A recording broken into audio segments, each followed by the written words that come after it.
আসসালামু আলাইকুম প্রিয় দর্শক, কেমন আছেন সবাই? আশা করি সকলে অনেক ভালো আছেন। আমিও অনেক ভালো আছি। আজকে যেই ভিডিও তা এমন একটি কাহিনী ঘিরে যা আপনি একবার শুনলে পুরোটা শেষ না করে উঠতে পারবেন না। আজ আমরা জানব মুসা আলাইহিস সালামের বিয়ের দিনের এক অবিশ্বাস্য অলৌকিক ঘটনা, যেখানে এক বিশাল অজগর সাপ তার পথে বাধা হয়ে দাঁড়িয়েছিল। আল্লাহর কুদরতেই এক অপার চিত্র ফুটে উঠেছিল সেই মুহূর্তে। তাই ভিডিওটি শেষ পর্যন্ত মনোযোগ দিয়ে দেখুন। আর যদি ইউটিউব থেকে দেখেন তাহলে লাইক, কমেন্ট ও সাবস্ক্রাইব করুন। আর যদি ফেসবুক থেকে দেখেন তবে আমাদের পেজ জীবন জাগরণ ফলো করতে ভুলবেন না। হযরত মুসা আলাইহিস সালাম আল্লাহর অন্যতম শ্রেষ্ঠ নবী। তিনি ছিলেন বনি ইসরাইল জাতির প্রতি প্রেরিত। মুসা আলাইহিস সালামের জন্ম হয়েছিল ফেরাউন শাসনের আমলে, যখন ফেরাউন নবজাতক বালকদের হত্যা করার নির্দেশ দিয়েছিল। কিন্তু আল্লাহর কুদরতে ছোট্ট মুসা আলাইহিস সালাম এক টুকরো কাঠের পাত্রে ভেসে গিয়ে পৌঁছে গেলেন ফেরাউনের প্রাসাদে, যেখানে ফেরাউনের স্ত্রী হযরত আসিয়া রাদিয়াল্লাহু আনহা তাকে নিজের সন্তান হিসেবে লালন করলেন। এভাবেই আল্লাহ তার নবীকে রক্ষা করলেন মৃত্যুর হাত থেকে। বড় হয়ে মুসা আলাইহিস সালাম একদিন ফেরাউনের লোকেদের অন্যায় অত্যাচার প্রত্যক্ষ করলেন। একজন মিশরীয় মানুষ যখন এক ইসরায়েলকে পটাচ্ছিল, তখন মুসা আলাইহিস সালাম উত্তেজিত হয়ে এক খুশিতে সেই মানুষটিকে হত্যা করে ফেললেন। এরপর তিনি অনুতপ্ত হয়ে আল্লাহর কাছে ক্ষমা প্রার্থনা করেন। তখন আল্লাহ তাকে ক্ষমা করে দেন, কিন্তু ফেরাউন তাকে হত্যা করতে চায়। তাই মুসা আলাইহিস সালাম পালিয়ে চলে যান মাদাইনের অঞ্চলে। মাদাইন ছিল এমন এক ভূমি যেখানে বাস করতেন নবী শুআয়ব আলাইহিস সালাম। যখন মুসা আলাইহিস সালাম সেখানে পৌঁছালেন, তিনি ক্লান্ত, ক্ষুধার্ত ও নিস্তব্ধ ছিলেন। একদিন তিনি কূপের পাশে দেখতে পেলেন দুই তরুণী মেয়ে, যারা ভেড়া চরানোর অপেক্ষায় দাঁড়িয়ে আছে, কারণ অনেক পুরুষ সেখানে পানি তুলছিল।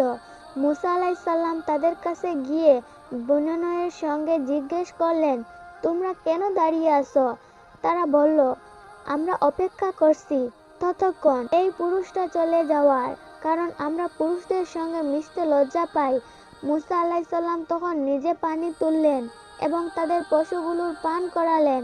এরপর তিনি ছায়ার নিচে গিয়ে আল্লাহর কাছে দোয়া করলেন, হে আমার প্রভু, আমি তোমার নিকট যে কল্যাণী আসে তার প্রয়োজনে আছি। এই দুয়ার উপরেই আল্লাহর রহমত নাজিল হলো। সেই দুই মেয়ের একজন ফিরে এসে বলল, আমার বাবা আপনাকে ডেকেছেন, তিনি আপনার কাজের মজুরি দিতে চান। সেই বৃদ্ধ মানুষ ছিলেন নবী শুআয়ব আলাইহিস সালাম। যখন মুসা আলাইহিস সালাম শুআয়ব আলাইহিস সালামের সঙ্গে সাক্ষাৎ করলেন, তিনি তার সমস্ত কাহিনী খুলে বললেন।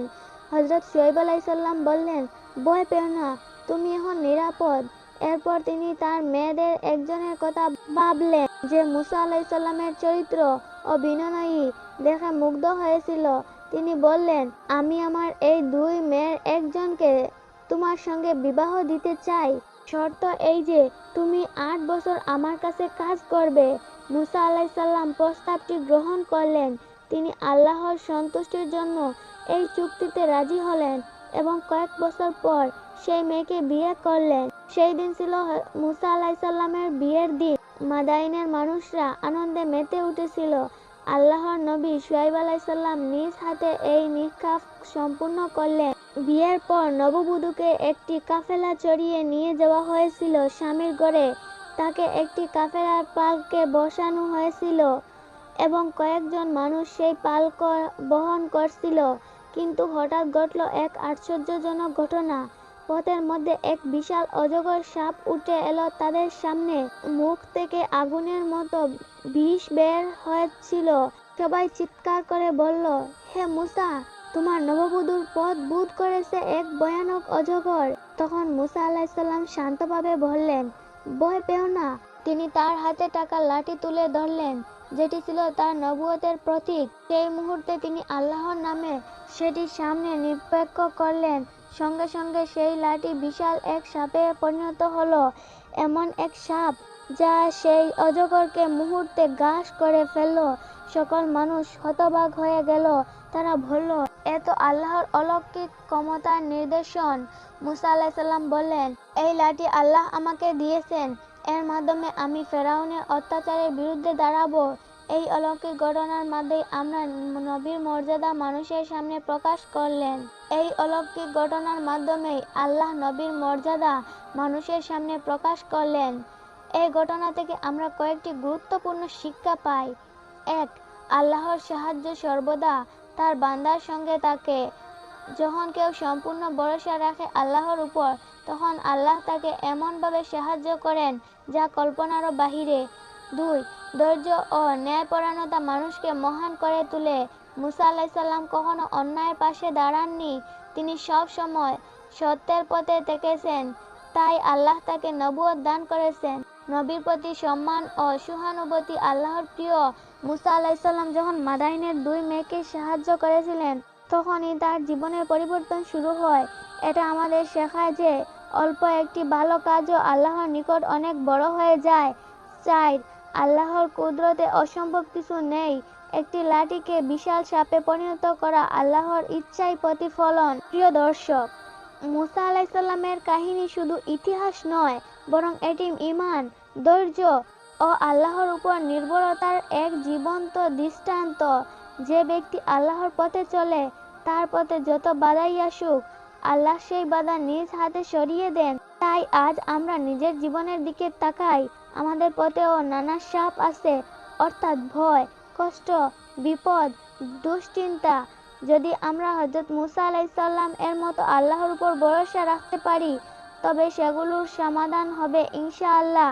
যদি ভিডিওটি ভালো লাগে তাহলে এখনই লাইক দিন, কমেন্টে লিখুন আল্লাহর উপর ভরসা রাখি। আর অবশ্যই চ্যানেলটি সাবস্ক্রাইব করুন নতুন ইসলামী কাহিনীগুলো পেতে। আর যদি আপনি ফেসবুক থেকে দেখে থাকেন, তাহলে আমাদের পেজ জীবন জাগরণ ফলো করুন, কারণ প্রতিদিন আমরা আপনাদের জন্য আনছি এমন অনুপ্রেরণামূলক কাহিনী যা মনকে ছুঁয়ে যাবে ইনশাআল্লাহ। শেষে সবাইকে বলবো, আল্লাহর পথে থাকুন, সত্যের পথে থাকুন। আল্লাহ আমাদের সবার আল্লাহ হাফেজ হন। আসসালামু আলাইকুম রহমতুল্লাহ।